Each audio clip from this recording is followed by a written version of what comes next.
Today we will be discussing the float area method as a way of calculating stream discharge. We will go over what the float area method is, how the data is collected, and how it is interpreted. By the end of this video, you will be able to go out into the field and conduct your own discharge measurements using this method. The float area method is a way to calculate stream water discharge. The time it takes for a buoyant object to float a specified distance downstream, along with the cross-sectional area of the stream, can be used to calculate the discharge. Necessary materials include waders, a buoyant object, a tape measure, a depth rod, a pencil, a notebook,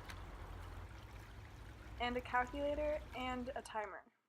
To begin, measure a straight 50-foot length of your channel. Measure the width of the channel at the beginning, middle, and end of your reach. At each measured width, use the rod to take 3 depth measurements, one on the right, middle, and left. Drop your buoyant object at the beginning of your reach while someone else starts the timer. Allow the object to float downstream, stopping the timer once the object reaches the end of your measured length. Repeat this at least 3 times. Now that you have your data, it's time to do your calculations.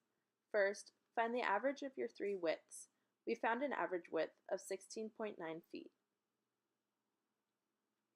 Then, take an average of your depths. Our average depth was 1.51 feet. Multiplying these 2 averages together, you will find your cross-sectional area.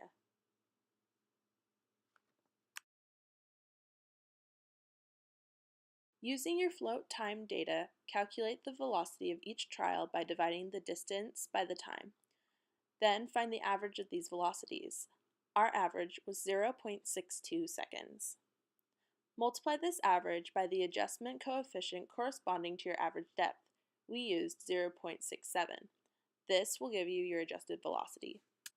Calculate the discharge by multiplying the cross-sectional area by your adjusted velocity. Our discharge was 10.57 cubic feet per second. This is a great method to use when you need to find the discharge with very few materials. It is also super fast and easy. Now that you know how to use the float area method, you are one step closer to becoming a watershed expert.